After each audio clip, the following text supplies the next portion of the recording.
a.m. wrestling fans here on The Fan. And yes, it's that time, professional wrestling. Saturday night here / Sunday morning, Rich Mancuso with you as always. Talking your sport, professional wrestling. Fans, what an eventful week we had in pro wrestling. And as always, there's a lot to talk about. Sid Justice's injury. Hulk Hogan talking retirement again. The WCW getting ready for the Clash of Champions. And the Survivor Series almost right upon us, a week away on Thanksgiving Eve. We'll get to all of that. Your phone calls at 976-6666. Fans follow pro wrestling because it separates the good guy from the bad guy. It also is entertainment. No doubt about that. We're not taking that away from it. It's entertainment for them. But it's more of the bad guy from the good guy image and realities of what's going on in the world today. A lot of people go to the arenas to get their frustrations out.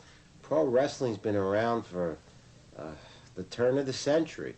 It all started way before the 1800s and maybe prior to that with Greco-Roman style things in the Olympics.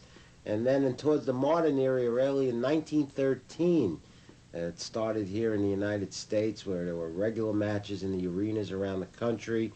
Of course, then it led up to the 1940s when it got more extensive with the advent of television a little bit, then died down more towards the 1950s and 1960s, up till its current level now. In 1983, it all started up again to make it the multi-million-dollar mega-buck industry it is today.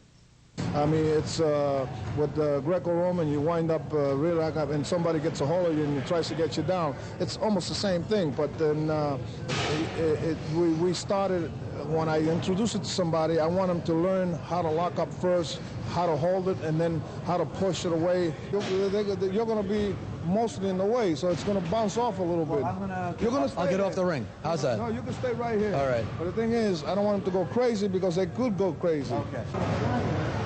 You lock up and give them a flying nail from here.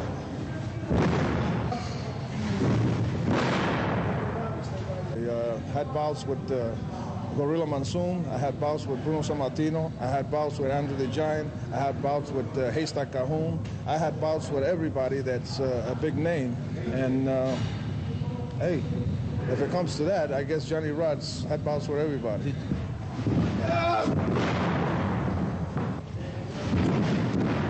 Then you made a good living in those days, and you had to be a professional wrestler. You had to be a good wrestler to be in the major league. It seems like the fans and the kids buy that more than they used to, because those days you build your name with doing wrestling. You know, whatever name you use, it doesn't matter. But today it's more with gimmicks. You see guys come up dressed with hats, and they even have animals and all that. In those days, very rare if somebody walk in with a snake or a bear or something. Is pro wrestling fake? Is pro wrestling real? Well, that's a question I get at least 2 times a week on my radio show here in WFVN in New York City, and a lot of times on my 900 number, and to the average person I bump into in the street knows that I'm involved in this industry. The question is an obvious one, and the answer is the one that I give out honestly. Pro wrestling, in my opinion, just being around it every day of my life right now, is a 50-50 type of thing. 50% real, 50% fake. The predetermination factor comes in when a promoter decides he wants to do this with somebody or do that with somebody. Now, when you get to the reality of it, yes, do these guys get cut? When you see blood on TV and in the arenas, they do. They cut themselves for real because that makes more money for them. The promoter offers an incentive in their contract for them to bleed and do things like that. But as far as it being real, again, 50-50. That's the answer I give. It is entertainment. And I think that the audience that watches are loyal audiences. Working the independent circuit, we work a lot of fundraisers. People are coming to support their school, to support their church, to support their Boy Scouts, their football teams, their communities.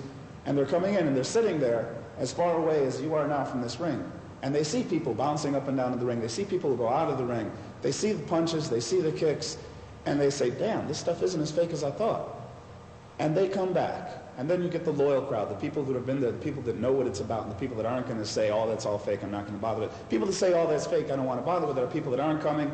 They're people that I don't want to know about. Until they come, sit ringside, watch me go and tell me what happens.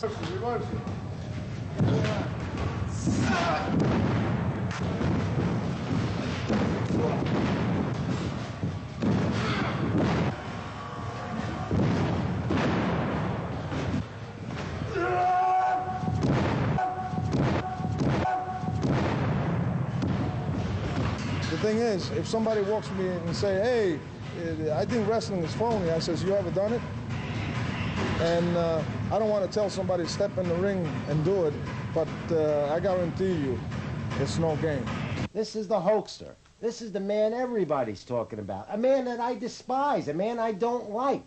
Hulk Hogan is a phony, but yet he is the richest professional athlete in the world. Yes, even more than Mike Tyson or Jose Canseco. That's a baseball player, that's a fighter. This is a pro wrestler. Hulk Hogan, since 1984, has grossed in over $1.5 million. That alone doesn't include his marketing from his Hulk Hogan dolls and everything else. But the man is a phony. The man can't wrestle. Well, as a famous theater promoter once said, my job is not to put on a play, my job is to put asses into seats. And it's not wrestling, by the way. It's wrestling. And as I always say to my fans every week on WFAN, keep it in the ring.